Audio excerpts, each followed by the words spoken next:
आज के संसार में बहुत सी आवाजें हैं। अभी 8:05 हुए हैं और आपके रास्ते का इस ट्रैफिक हफ्ते कम के है। एपिसोड में स्वागत है। आशा है हर आप कोई ठीक अपनी हैं। दृष्टिकोण की आवाज दे रहा ये है, निराशा भरा है, लेकिन उसने ऐसे अजीब हरकत हर की। बात के बारे में। बहुत लोगों को आपको इस जो बारे भी में काम अच्छा बातें करता करते है, सुना है। आपको वही करना और चाहिए। यीशु इससे बहुत परे लोगों नहीं को है। इसके बारे में बात करते सुना है। वो मेरी चट्टान है, मेरी बुनियाद है। उसने क्या किया इस पर लोग सहमत नहीं है। वो मैं बहुत ही कहूंगी धर्मी कि आदमी थे। वो अद्भुत मैं क्या थे। कह रहा हूँ आप समझ रहे हो ना? वो जिसके लिए खड़े थे उस पर लोग सहमत दूसरे नहीं है। शब्दों में वो बहुत ही अच्छे आदमी थे। उन्हें किसी की परवाह नहीं थी। वो वो नियम मान सच रहे में थे। बहुत तो अच्छे मसीह की थे। आवाज कैसे सुन सकते हैं? सबसे बढ़कर अगर स्पष्ट आवाज होती तो क्या, पुत्र अदृश्य परमेश्वर का प्रतिरूप है। जो आपको बताएंगे कि सच में यीशु कौन है, उसके द्वारा सारी चीजें सृजी गईं, स्वर्ग की हो या पृथ्वी की। वो कैसे जिए उसने हमारे सारे पापों को क्षमा किया। और आपके जीवन के लिए उसका क्या अर्थ है। मसीह की शांति तुम्हारे हृदय में राज करे। और मसीह का ये विवरण तो उसे रखता है सबसे ऊपर।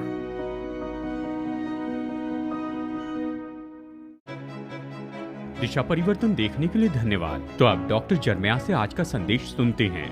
विश्वासियों का ड्रेस कोड। हम हर साल सैकड़ों घंटे और हजारों डॉलर कपड़ों पर खर्च करते हैं, पर क्या आपने कभी सोचा कि बाइबल इस विषय पर क्या कहती है? ये तो सच में एक रोमांचक ऐसा अध्ययन है। बाइबल की शुरुआत की कहानी, आदम और हव्वा ने पाप किया तो उन्होंने क्या किया? उन्होंने अंजीर के पत्ते बुनकर अपनी नंगाई और शर्म को ढांका। बाद में उत्पत्ति की किताब में याकूब ने बहुत ही रंग बिरंगा अंगरखा अपने बेटे यूसुफ को दिया। जैसे यूसुफ को मिस्र में भेजा तो उसके अंगरखे पर लहू लगा दिया। जब वो जेल में से बाहर निकलता है तभी उसे मलमल के वस्त्र दिए जाते हैं। वस्त्र महत्वपूर्ण भूमिका निभाते हैं दाऊद और शाऊल की कहानी में, महायाजक के जीवन में भी और एली और एलिशा की सेवकाई में भी। जब आप भजन में आते हैं, दाऊद ये सच्चाई गाता है कि परमेश्वर ने मेरा टाट उतरवा कर मेरी कमर में आनंद का पटुका बांधा है। यशायाह आनंद मनाता है कि परमेश्वर ने मुझे उद्धार के वस्त्र पहनाए हैं। और फिर जो सोचा नहीं वो होता है। वो ईश्वरीय टेलर जो खुद को महिमा के वस्त्र पहनाता है और अपने लोगों को अनुग्रह पहनाता है, वो इस कहानी में आता है। खुद को बयान से बाहर ज्योति से लपेटने के बजाय उसने खुद को चरनी के वस्त्र से लपेट लिया। फिर यीशु सबसे अद्भुत काम करते हैं, वो तो क्रूस पर जाते हैं और हमारी शर्म को ले लेते हैं। उसका मजाक उड़ाया गया, उसे बैंजनी वस्त्र पहनाकर उस पर मुकुट रखा, कांटों का मुकुट रखा। फिर उसे गोलगथा ले जाकर उसके वस्त्र उतारे और उसे आकाश और पृथ्वी के बीच में क्रूस पर लटका कर मरने दिया। और उसको मारने वाले क्रूस के तले नीचे बैठकर उसके वस्त्र बांटने के लिए चिट्ठियां डालने लगे कि उन्हें मिले। उस समय यीशु ने हमारी शर्मिंदगी और नंगाई को उठाकर अपने लोगों के लिए अनंत जीवन निश्चित किया और हमें हमेशा के वस्त्र पहनाए। क्रूस पर मसीह के काम के कारण अब विश्वासियों को उसके धार्मिकता के वस्त्र पहनाए गए हैं। और कुलुसियों अध्याय 3 वचन 12 से 17 में प्रेरित पौलुस हमें समझाता है कि हमें मसीह को पहन लेने का अर्थ क्या होता है। तो आज हम यहाँ पर वस्त्र पहनेंगे और हमारे वस्त्र के उपयोग के बारे में एक एक करके देखते जाएंगे। और ऐसा करने के पहले हमें स्मरण करना होगा कि हम कौन हैं। आपके जीवन में पवित्रता, कई बार इसे शुद्धिकरण के रूप में बताया है, यानी इस पर काम करते चले जाना है जो कि आप पहले से ही उस स्थान में हैं। आज के हमारे वचन भाग के पहले कुछ वचनों में पौलुस हमें याद दिलाना चाहता है कि हम कौन हैं, और वो हमें याद दिलाता है कि हम इसे स्वीकार करें, मसीह का अनुग्रह पाए। इसलिए परमेश्वर के चुने हुओं के समान जो पवित्र और प्रिय हैं। नए नियम में पौलुस ने इसे लिखा, उसने कहा, उसने हमें चुन लिया जैसा उसने हमें जगत की उत्पत्ति से पहले उसमें चुन लिया कि हम उसके निकट प्रेम में पवित्र और निर्दोष हो। पौलुस चाहता था कि कुलुसी के लोग जानें कि परमेश्वर ने उन्हें चुन लिया, कि वे तो परमेश्वर के हैं। वो यहाँ अगले कुछ वचनों में उन्हें कुछ निर्देश देने वाला है, लेकिन वो उनसे बस यही कहता है कि वो जो असल में है वैसे ही जीवन जिए, कि वैसे ही काम करे जैसे वो पहले से ही उस जगह पर हैं। वो तो चुने हुए हैं, और वो तो परमेश्वर के प्रिय हैं। और ये प्रिय शब्द, ये तो बाइबल के बहुत पसंदीदा शब्दों में से एक है। ये बाइबल में सैकड़ों बार आया और अच्छे से हम जानते हैं। जब यीशु ने बपतिस्मा लिया और पिता ने इस समय ऊपर से नीचे देखा और कहा, ये मेरा प्रिय पुत्र है जिससे मैं अत्यंत प्रसन्न हूं। हम परमेश्वर के प्रिय हैं और हम उसकी संतान हैं। हम चुने हुए हैं। अगर हम विश्वासी हैं तो हम राजघराने के हैं। क्या आप इसके साथ सहमत हैं? और हमें ये जानना ही चाहिए ताकि हम इस महत्वपूर्ण बात को जानें कि हम जो हैं वैसे ही जिए। तो फिर पहला है मसीह का अनुग्रह पाए और फिर दूसरा है मसीह का चरित्र पहन ले। वचन 12 से 14, धारण करे बड़ी करुणा, भलाई, दीनता, नम्रता, सहनशीलता। यदि किसी को किसी पर दोष देने का कोई कारण हो तो एक दूसरे के सह लो और एक दूसरे के अपराध क्षमा करो। जैसे मसीह ने तुम्हारे अपराध क्षमा किए वैसे ही तुम भी करो। इन सब के ऊपर प्रेम को जो सिद्धता का कटिबंध है बांध लो। हमने शुरू के वचनों में पहले ही सीख लिया है कि हमें कुछ निकाल देना है, कुछ चीज़ों को मार दे। इन सभी बातों को हमने सीखा है। अब जबकि इन चीज़ों को हमने उतार दिया है, अब बाइबल कहती है पौलुस के अनुसार हमें वस्त्र पहनने हैं। आत्मिक रीति से हमें कुछ पहन लेना है और हर एक गुण जो हमें पहन लेना है ये समझने में मदद करती है कि हम एक दूसरे के साथ कैसे चले। आइए वस्त्र पहने और ऐसे लोगों के जैसे दिखे जो कि हम सच में पहले से हैं। आप परमेश्वर की संतान हैं, राजा की संतान हैं, जगत की उत्पत्ति के पहले से चुने गए हैं। तो आइए वस्त्र पहने राजा की संतान जैसे। सबसे पहले कोमल दया को पहन ले। पौलुस कोमल दया के बारे में कहता है। इस शब्द का मतलब है ये तो दया के कटोरे है। ओल्ड किंग जेम्स यही तो कहता है। ये हमारे भीतर का वो महसूसीकरण है जो हमें करुणा के लिए आगे ले जाता है। ये शब्द तो बाइबल में केवल 12 बार आया है और हर बार इसका उपयोग प्रार्थना के संबंध में किया गया। ये पुराने नियम का शब्द है जो नए नियम में एक ही बार उपयोग किया गया। कहाँ पर? यहीं पर 3:12 में। पौलुस कहता है कि हम चाहते हैं परमेश्वर हमसे कोमल दया से व्यवहार करें। उसने करुणा से हमसे प्रेम किया है और हमें दूसरों से ऐसे ही व्यवहार करना है। विलियम बार्कली ने प्राचीन काल में दया की ज़रूरत पर लिखा। मैं यही कह सकता हूँ वो हमारे संसार के बारे में लिख रहे थे। उन्होंने कहा प्राचीन संसार को एक चीज़ की अगर ज़रूरत है तो वो है दया। जानवरों का दुख तो सच में कोई अर्थ नहीं रखता।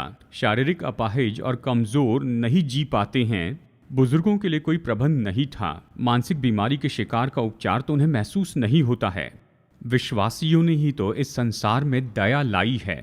ये कहना ज़्यादा नहीं होगा कि जो कुछ भी किया गया है बुजुर्गों के लिए, बीमारों के लिए, शरीर या दिमाग में कमज़ोर के लिए, पशुओं, बच्चों और स्त्रियों के लिए, ये सब कुछ किया गया है मसीहत की प्रेरणा के द्वारा ही। अगर आप संसार के इतिहास को देखेंगे तो आप ये जानेंगे कि जब यीशु मसीह आए और उन्होंने अपनी शिक्षाएं दी तो सब कुछ बदलने लगा। मैं इसे विवरण से बता सकता हूं, पर आपको विश्वास से इसे लेना होगा कि ये बात तो सच है। मुझे अवसर मिला कि शीला वॉल्श मेरी इंटरव्यू ले। शीला वॉल्श यहाँ पर कई बार आ चुकी हैं। हर साल नौजवानों से बातें करने के लिए हमारी चैपल में आती हैं। अक्सर स्त्रियों से बात करने के लिए भी रुकती हैं। वो तो सच में बहुत अच्छी बहन हैं। जब भी कोई नया प्रोजेक्ट होता है मेरी इंटरव्यू लेती हैं। यह हमारी योजना का भाग है। वो अच्छा इंटरव्यू लेने वाली हैं। एक कारण है कि वो उस किताब को पढ़ती है। दूसरे लोग नहीं पढ़ते पर ये पढ़ती हैं और मैं सोचता हूँ कि ये मेरा कर्तव्य है क्योंकि उन्होंने हमारे लिए बहुत कुछ किया है। वो जानती थी मैं डैलस में जाने वाला हूँ तो उन्होंने कहा आप आइए मेरे शो के लिए, मैं आपका इंटरव्यू लूँगी। मैंने कहा ठीक है। और उन्होंने मुझे अफ्रीका के बच्चों का वीडियो दिखाया जिनकी वो मदद करने की कोशिश कर रही है। अगर आप वो वीडियो देखते तो बहुत ही भावुक हो जाते। खाना न मिलने के कारण बच्चे बेड पर ही पड़े हैं और वो भूखमरी से मर रहे हैं। और मैंने महसूस किया उस वीडियो ने मुझे पकड़ लिया। यही कोमल दया है। क्या किसी चीज़ ने आपको ऐसे पकड़ा है? ऐसा कुछ जो आपने देखा, जो आपकी करुणा मांगता और आप खुद को रोक नहीं सकते हैं? पौलुस कहता है सुनो, इस तरह की दया परमेश्वर ने तुम पर की है। उसने तुम्हें तुम्हारे पाप में देखा और तुमसे प्रेम किया और तुम्हें अपने पास लाया। अब तुम्हारी बारी है, जाकर लोगों को इसी तरह की दया दिखाओ। नंबर 2, उसकी करुणा को पहन ले। ये शब्द यीशु की आत्मा को दिखाता है और खास करके जब वो बच्चों से व्यवहार करते हैं। यीशु बच्चों के साथ बहुत ही करुणामय थे। तितुस कहता है, पर जब हमारे उद्धारकर्ता परमेश्वर की कृपा और उसका प्रेम प्रकट हुआ, जब मैं छोटा बच्चा था, मैं संडे स्कूल में था, मुझे याद है पहले कुछ वचन जो हमें याद करने थे वो इफिसियों 4:32 था। एक दूसरे पर कृपालु हो, यह हमारा छोटा वचन था। कितने लोग जानते हैं इन दिनों में करुणा नहीं है। आज हमारे संसार में ज्यादा करुणा नहीं है। ये तो हमारी परंपरा से लगभग पूरी तरह से चली गई है। सब कुछ बिल्कुल ठंडा और कठोर दिल का है।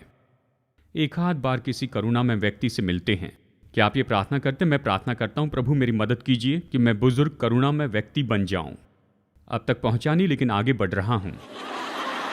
मैं कुड़कुड़ाने वाला बूढ़ा नहीं बनना चाहता, मैं नहीं चाहता, या चिड़चिड़ा या शिकायत करने वाला बूढ़ा व्यक्ति। मैं योग्यता में बढ़ना चाहता हूं कि लोगों से मैं करुणा में व्यवहार करूं। ये तो करुणा है। वो कहता है प्रेमी दया को पहन ले, करुणा को पहन ले। फिर ये तीसरा है, उसकी नम्रता पहन ले। ओ प्रभु, कुलुसियों के लोग नॉस्टिक से व्यवहार कर रहे थे, याद है? वो ऐसे थे जो सब जानते थे। पौलुस कहता है ऐसे लोग जो समझते कि उन्हें सब पता है, तो तुम नम्र बनो। ऐसे मत दिखाओ कि तुम्हें सब पता है, क्योंकि किसी को सब पता नहीं। आपके पास जो है उसके लिए आभारी हो। नम्र बने। कोमल दया पहन ले, करुणा पहन ले, उसकी नम्रता पहन ले, और फिर है उसकी दीनता पहन ले। इसका क्या अर्थ है? हम इस शब्द का ज्यादा उपयोग नहीं करते हैं। पिछली बार कब किसी ने आकर आपकी दीनता की तारीफ की थी? कोई ऐसा नहीं करता है, और आपने भी ऐसा नहीं किया, क्योंकि हम नहीं जानते इसका अर्थ क्या है। हम उस शब्द का उपयोग नहीं करते। ये अच्छा शब्द सुनाई नहीं देता। जब भी दीनता के बारे में सोचते हैं तो आप सोचते हैं कमजोर व्यक्ति। मैं बताना चाहता हूं मीकनेस और वीकनेस में बस यही संबंध है कि वो राइम में आते हैं, बस यही। दीनता कमजोरी नहीं है। मैं ये साबित करके दिखा सकता हूं। सबसे पहले बाइबल में दो मनुष्य हैं जो अपनी दीनता के लिए जाने गए हैं। जानते हैं कौन है? यीशु और मूसा। क्या यीशु डरपोक और कायर थे? सही है क्या? हाँ, कि यीशु ने कोड़ा उठाकर भवन में व्यापार करने वालों को भगा दिया। यीशु जिसने अकेले ही जंगल में 40 दिन तक उपवास किया था। बाइबल कहती है वहां पर जंगली जानवर थे। बाइबल कहती है जब यीशु ने अपना मुंह मोड़कर यरूशलेम को देखा, ये जानते वो क्रूस पे चढ़ाए जाएंगे। गत्समनी के बाग में पसीने की जगह खून बहा, क्रूस पर लहूलुहान होकर पीड़ा सही। यीशु अब तक के सबसे साहसी मनुष्य हैं, और फिर भी वो इस तरह कहते हैं कि मैं अपने मन में दीन और नम्र हूं। यीशु दीन थे।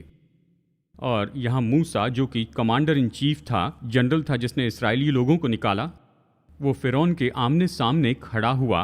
फिरौन तो उस दिनों में पृथ्वी पर का सबसे बड़ा शासक था। वो तो बहुत बड़ा योद्धा था। वो तो डरपोक, धीमा बोलने वाला, असुरक्षित और शर्मिला नहीं था। दीनता यही है। इसे समझना हमारे लिए बहुत ही महत्वपूर्ण है। दीनता तो कमजोरी का विरोधी शब्द है। दीनता तो सच में अद्भुत सामर्थ है नियंत्रण में। यही तो दीनता की परिभाषा है, सामर्थ नियंत्रण में। तो दीनता बहुत अच्छी है। जब कोई कहे आप बहुत दीन व्यक्ति हैं तो उन्हें गले लगाएं। कोमल दया पहन ले, करुणा पहन ले, नम्रता पहन ले और उसकी दीनता पहन ले। यही है जो हमें पकड़ लेता है। यहीं पर तो सारा घर्षण होता है। उसका धीरज पहन ले, सहनशीलता धारण करो और एक दूसरे को सह लो। क्या आप जानते हैं सहनशीलता का मतलब क्या होता है? ये कम सहने का विरोधी शब्द है। कम सहना मतलब जल्दी से गुस्सा होने वाला व्यक्ति जल्दी से बोलता और क्रिया करता है, उसका खुद पर नियंत्रण नहीं है। जब कोई सहनशील होता है तो वो चिढ़ाने वाले लोगों को भी सह लेता है। सही कारण के लिए क्रोधित हो रहे हैं तो क्रोधित होना सही है। गलत बातों के लिए गलत परवाह के साथ में जल्दी से गुस्सा करना गलत है। देखिए, इसके तुरंत बाद आने वाला जो शब्द है वो ये कहता है एक दूसरे को सह लो। ओ मेरे प्रभु, इस वाक्य का क्या अर्थ है? यहाँ पर पौलुस ये मानता है कि कलीसिया में कुछ लोगों के साथ में मिलकर रहना बहुत ही मुश्किल होता है। मैं आपकी सहमति के लिए नहीं पूछूंगा, मुझे पता है कि आपको ये पता है। कई बार हमें मुश्किल लोगों को सहना पड़ता है। देखिए, फर्क ये है, यहीं पर तो होता है हम सामान्य रूप में इसे बदलना चाहते हैं। इन लोगों के साथ रहना मुश्किल है, मैं नहीं रहूंगा। नहीं, आप कुछ लोगों को ठीक नहीं कर सकते। क्या आप जानते हैं? कुछ लोगों के साथ रहना बहुत ही मुश्किल होता है, और पौलुस कहता है सहनशीलता पहन लो और एक दूसरे को सहना सीख लो जिनके साथ रहना मुश्किल होता है, और मसीह में उनसे प्रेम रखें। और फिर केवल धीरज ही नहीं पहनना है, पर क्षमा पहन लेना है। वचन 13, यदि किसी को किसी पर दोष देने का कारण हो तो एक दूसरे के अपराध क्षमा करो, जैसे प्रभु ने तुम्हारे अपराध क्षमा किए वैसे ही तुम भी करो। जब आप विश्वासी होते हैं, परमेश्वर आपको क्षमा करने का गोदाम देते हैं और उस क्षमा के गोदाम से वो आपसे अपेक्षा करते हैं कि आप दूसरों को क्षमा करते जाएं। जैसे आपको क्षमा किया गया है, वो चाहते हैं कि आप दूसरों को क्षमा करें। उसने हमें कैसे क्षमा किया? बाइबल कहती है कि उसने मसीह के लिए इसे किया है। उसने बिना शर्त से हमें क्षमा किया है। उसने मुफ्त में हमें क्षमा किया है। उसने ये नहीं कहा कि मैं तुम्हें क्षमा करूंगा लेकिन मैं उसे कभी नहीं भूलूंगा। नहीं नहीं, बाइबल इस तरह से कहती है कि जब वो हमें क्षमा करते हैं, वो हमारे सभी पापों को गहरे समुंदर में फेंक देते हैं। उसने हमारे सारे पापों को अपने पीठ पीछे डाले और जितना पूर्व पश्चिम से दूर है उतना दूर किया। हमें इसी तरह से क्षमा करना है। बाकी की बातें मत बताइए कि मैं क्षमा करूंगा लेकिन तुमने जो किया कभी नहीं भूलूंगा। ये क्षमा नहीं करना है। आप कहेंगे उन्होंने जो किया उसे मैं भूल नहीं सकता, पर उसे याद करने से इनकार कर सकते हैं। देखिए, इसमें फर्क है। मैं आपके विरुद्ध में इसे याद नहीं करूंगा। एक संदेश में डीएल मूडी ने इस तरह से बताया कि प्रभु ने पतरस से कहा होगा कि जाकर उस मनुष्य को ढूंढो जिसने मेरे सिर पर कांटों का मुकुट रखा था और उससे कहना मैं उससे प्रेम करता हूं। उससे कहना मेरे राज्य में तुम्हें मुकुट मिल सकता है और उसमें कोई कांटे नहीं होंगे। उसे ढूंढो जिसने मेरे मुंह पर थूका, उसे सुसमाचार बताओ और कहो कि मैंने उन्हें क्षमा किया और उसे उद्धार देने के लिए मैं मरा। और उसे भी ढूंढो जिसने मेरी पसली में भाला मारा, उससे ये कहना कि वो जल्दी मेरे दिल तक आ सकता है। इसी तरह से प्रभु यीशु ने हमें क्षमा किया है। अब ये हमारी बारी है। अब मैं आपसे पूछता हूं, क्या यीशु के द्वारा परमेश्वर ने आपको क्षमा किया है? क्या आपके सारे पाप क्रूस पर जड़ दिए गए हैं? अनजाने पाप, जानबूझ के पाप, आज्ञा भंग करके किए पाप, ये सब उसके लहू की सामर्थ्य से मिटा दिए गए हैं। तो ये कैसे हो सकता है? अगर ये सच है और आप किसी के बारे में नफरत का रवैया रख रहे हैं, अपनी पत्नी या अपने पति या अपने रिश्तेदार के विरुद्ध या भाइयों के विरुद्ध, तो आप वो कड़वाहट लेकर क्यों चल रहे हैं? आपको क्षमा किया गया है। जब अगली बार कहेंगे मैंने क्षमा नहीं कर सकता, जरा रुक कर याद कीजिए आप कौन हैं। आप अपने सारे पाप जानते हैं और कैसे परमेश्वर ने आपको क्षमा किया है। अगर परमेश्वर आपको क्षमा कर सकते, आप जानते हैं आप कौन हैं और आपने क्या किया है उसे दुखी करने के लिए, तो अवश्य ही आप उस व्यक्ति को क्षमा कर सकते हैं जो आपकी क्षमा का इंतजार कर रहा है। क्षमा तो केवल ऐसी नहीं कि जिसे क्षमा किया उस व्यक्ति को आज़ाद करें, ज़्यादातर तो ये आपको आज़ाद करती है क्षमाहीनता के उस बोझ से। और मैं सिफारिश करूंगा कि आप क्षमा को पहन लें। और फिर पौलुस अपने लिस्ट के अंत में लिखता है, इन सब के ऊपर प्रेम को जो सिद्धता का कटिबंध है बांध लो। इन सब के ऊपर वो कहता है प्रेम को पहन लो। ये दिलचस्प है क्योंकि इसके पीछे विचार ये है कि प्रेम वो धागा है जो आपके पूरे वस्त्र के हर भाग में से होकर जाता है। प्रेम इतना महत्वपूर्ण है, ये हर एक वस्त्र का भाग है। हमने जो भी बताया है वो सब प्रेम से जुड़ा है। कोमल दया प्रेम से जुड़ी है, नम्रता उसका प्रेम है। पौलुस कहता है सब कुछ पहनने के बाद तुम प्रेम को पहन लो, क्योंकि प्रेम तो सभी आज्ञाओं में सबसे पहली है और प्रेम ही इन सब का केंद्र है। कोमल दया, करुणा, नम्रता, दीनता, सहनशीलता, इन्हें तभी सामर्थ्य मिलती है जब ये प्रेम से प्रेरणा पाते हैं। प्रेम को पहन ले, तो अब हम सब वस्त्र पहन चुके हैं। हम तैयार हैं कि जाकर संसार से मिले और ऐसे लोगों को देख रहे हैं जिन्हें परमेश्वर ने बुलाया है, परमेश्वर ने चुना है। जगत की उत्पत्ति के पहले से परमेश्वर ने उन्हें चुन लिया है। अब वो वस्त्र पहने जहाँ के है उसी तरह दिखाई दे रहे हैं। हम मसीह की संतान हैं, मसीह के वस्त्र हमने पहन लिए हैं और हम वैसे जिएंगे। और पौलुस यहाँ पर 3 बातें हमें बताता है इसके पहले कि हम संसार में जाए। सबसे पहले उसने कहा मसीह की शांति जिसके लिए तुम एक देह होकर बुलाए भी गए हो, तुम्हारे हृदय में राज्य करे और तुम धन्यवादी रहो। मसीह की शांति के अधीन हो। कुलुसियों को आज्ञा दे कि मसीह के चरित्र को पहन लो। अब मसीह की शांति के लिए यही तो वचन है। अब बहुत से अनुवाद तो कहते हैं कि परमेश्वर की शांति, लेकिन जो असली अनुवाद है वो कहता है कि मसीह की शांति। यह ऐसी शांति है जो मसीह से आती है। याद रखिए, क्रूस पर जाने के पहले यीशु ने कहा मैं तुम्हें अपनी शांति दिए जाता हूँ, जैसे संसार देता है वैसे नहीं, पर ऐसी शांति जो केवल मुझसे आती है। और वो इस वचन के भाग में कहता है, इसे गौर से सुनिए, ये शांति जो मैं तुम्हें देता हूँ ये तुम्हारे हृदय पर राज करनी चाहिए। और राज करने का मतलब है कि निर्णय लेने वाला। परमेश्वर की शांति तुम्हारे हृदय में निर्णय लेने पाए, उसी का अंतिम वचन हो। और मसीह शब्दों में ये निर्णायक तो हर बात में सही निर्णय करता। मसीह की शांति तुम्हारे हृदय पर राज्य करे। ये सच में महत्वपूर्ण सिद्धांत है जो आज मैं आपको बताना चाहता हूं। जितना ज्यादा हम प्रभु के साथ में चलते हैं, हम पाते हैं कि हमें ऐसे निर्णयों का सामना करना पड़ता है जो हमें लेने हैं। ये आसान निर्णय नहीं है, ऐसे निर्णय नहीं है जो कि बाइबल कहती है कि ये गलत है या बाइबल कहती है कि ये सही है। वो आसान अगर हम सच कहें तो हम इसे सही तरह से कर पाएंगे। कई बार हम सामना करते हैं इन दो बातों से और ये दोनों एक समान ही सही दिखते हैं और हम नहीं जानते हैं कि हमें क्या करना चाहिए। और पौलुस कहता है कि परमेश्वर की शांति तुम्हारे हृदय पर राज करे। तो जब आप ऐसा करेंगे तो आप कहेंगे कि मैं बस वो करने वाला था लेकिन मेरे भीतर में कोई शांति नहीं थी। या मैं जानता हूं ये सही है क्योंकि परमेश्वर ने इसके बारे में मुझे सच्ची शांति दी है। ये ऐसा है जिसका उपयोग मैं आपको समझाने के लिए कर सकता हूं। जब मैं यहाँ पर आया लगभग 40 साल के पहले कि इस चर्च का पास्टर बन जाऊं, मैं पहले से पास्टर था, 12 साल से पास्टर था। चर्च शुरू किया था फोर्ट वेन इंडियाना में। उस चर्च को 1500 की सदस्यता तक बढ़ते देखा। मुझे वो चर्च और वहाँ के लोग पसंद हैं। और पता नहीं कहीं से ये कॉल आया कि आप सैंटियागो में आ जाइए। पहले तो मैं इसके लिए बस मुस्कुराया और इसके निर्णय में मुझे 2 साल लग गए, पर 2 साल बाद भी ये तो वहीं पर था। मुझे याद है एक दिन मैंने अपनी पत्नी से कहा, मुझे पता नहीं क्या करूं, मैं इस चर्च से प्रेम करता हूं और उस चर्च में बहुत ही बड़ी श्रमता है, तो मुझे क्या करना चाहिए। फिर मैं इस विचार के साथ में आया, अगले हफ्ते मैं हर एक दिन सुबह जागूंगा और मैं इस तरह से हरकत करूंगा कि मैं तो बस यहां पर फोर्ट वेन में ही रहता हूं। वैसे ही किया और अगले हफ्ते हर सुबह जब मैं उठूंगा तो सोचूंगा और काम करूंगा जैसे मैं सैंटियागो में रहता हूं। जानते हैं पहले हफ्ते मुझे कोई शांति नहीं मिली, दूसरे हफ्ते परमेश्वर ने मुझे शांति दी और मैं यहाँ पर आया कि आपका पास्टर बन जाऊं। ये परमेश्वर की शांति है जिसने निर्णय लेने में मेरी मदद की। जानते हैं, और आप कहेंगे पास्टर ये आपके लिए काम करता नहीं, ये सभी के लिए काम करता है। अगर आप सोचते हैं कि आपको कुछ करना है लेकिन आपके दिल में कोई शांति नहीं है, जरूरी नहीं कि लाल बत्ती हो, लेकिन ये पीली बत्ती होती है। अच्छा है कि आप रुक जाए और ये सोचे कि मेरे हृदय में इसके बारे में कोई शांति नहीं मिल रही है। क्यों इस निर्णय के बारे में परमेश्वर की शांति मेरे हृदय पर राज्य नहीं कर रही है।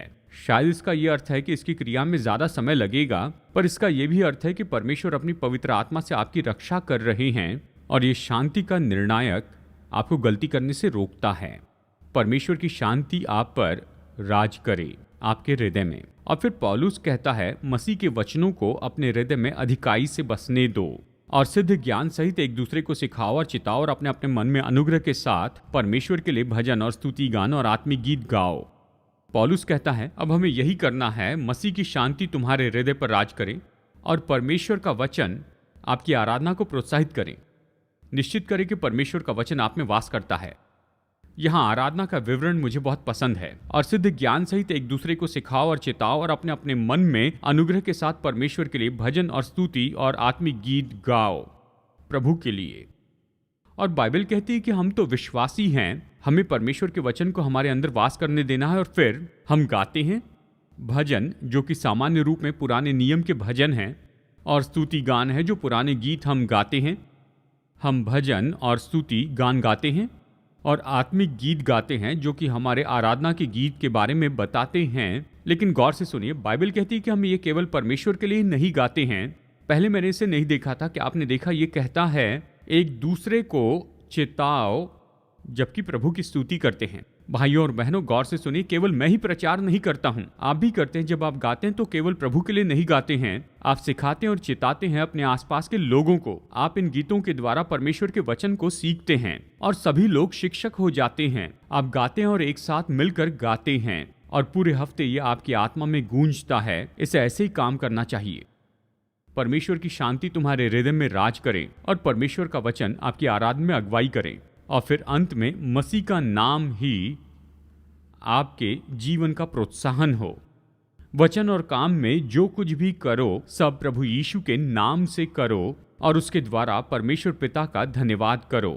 शब्दों में या कामों में आप जो भी करते हैं मसीह के नाम में से करें। हम मसीह के नाम में प्रार्थना करते हैं, हमें मसीह के नाम में जीना चाहिए। और यहाँ पर हमारे लिए पौलुस के निर्देश हैं इस सामर्थी वचन भाग में, जो कि कुलुसियों की पत्री में से हैं। वो हमसे 3 बातें कहता है कि मसीह की शांति तुम्हारे जीवन पर राज्य करे, और मसीह का वचन तुम्हारे जीवन में काम करें, और मसीह का नाम तुम्हारे जीवन को प्रोत्साहित करें। वस्त्र पहन ले, याद रखिए कि आप कौन हैं। मसीह के वस्त्र को पहन लीजिए और फिर अपना जीवन जिए परमेश्वर के शांति के मार्गदर्शन में, जो परमेश्वर के वचन के अनुसार हो और परमेश्वर के नाम के द्वारा प्रोत्साहित हो। जैसे हम जानते हैं, सम्राट के नए वस्त्र, या कहिए कि कोई कलाकार जो राजा की कृपा पाना चाहता है, जो राजा से प्रतिज्ञा करता है कि उन्हें ऐसे वस्त्र देगा जो कि बहुत ही विशेष होगा, और ये तो इतना नाजुक होगा कि जो वस्त्र है कि छूने पर भी उस वस्त्र को पहचान नहीं पाएंगे। और सबसे महत्वपूर्ण कि इस वस्त्र को नहीं देख पाएंगे ऐसे लोग जिनका चरित्र सही नहीं और जिनमें अच्छी योग्यता नहीं है। जब राजा को वो खाली हैंगर मिला जिस पर उसका नया वस्त्र इस तरह से लटकाया गया था, उसे मानना पड़ा कि वो तो उस नए वस्त्र को नहीं देख पाया और जाना कि वो इस काम के लिए योग्य नहीं है। और अपने सलाहकार के कारण उसने उस वस्त्र की सराहना की और उन्होंने उसे पहनाया और पूरे राज्य में उसे ऐसे विवस्त्र घुमाया। आपको याद होगा, बच्चे कह रहे थे, मम्मा इन्होंने कपड़े नहीं पहने हैं। अगर हम सावधान न रहें, हम विश्वासी इसी जाल में फंस सकते हैं। हम आज्ञाकारी होकर पुराने जीवन के वस्त्र उतार सकते हैं, जैसे झूठ बोलना, लालच और अशुद्धता। लेकिन अगर हम उन पुराने वस्त्रों के बजाय धार्मिकता के नए वस्त्र को पहनना चूक जाए, जो इस अध्याय में बताए गए हैं, जिसका हमने अभी अध्ययन किया है, तो हम ऐसा दिखावा करेंगे कि हमने उन्हें पहन लिया है, लेकिन वास्तविकता में हम तो आत्मिक रीति से नंगे होंगे। और जैसे इस राजा के केस में है, संसार हमारे पीठ पीछे बस झांक रहा है, क्योंकि वो देखते हैं कि हम सच में कौन हैं, ऐसे नहीं जिसका हम दिखावा करते हैं। तो पौलुस हमसे यही कहता है, जीवन में वास्तविकता पहन ले, इन वस्त्रों को पहन ले। दिखावा न करे कि आप पवित्र हैं या फिर आप नम्र हैं। नम्र बने और दया से भर जाएं। ऐसे लोग बने जिसके लिए परमेश्वर ने आपको बुलाया, और उस आशीष के अनुसार जिए जो आपके पास में सच में है। आप राजा की संतान हैं, तो राजा की संतान के जैसे वस्त्र पहने और राजा की संतान के जैसे जिए, और कल्पना के वस्त्र में ऐसे ही चलते न जाएं। आप जो असल में वही हो, यानी आपके दिल के भीतर में। आमीन।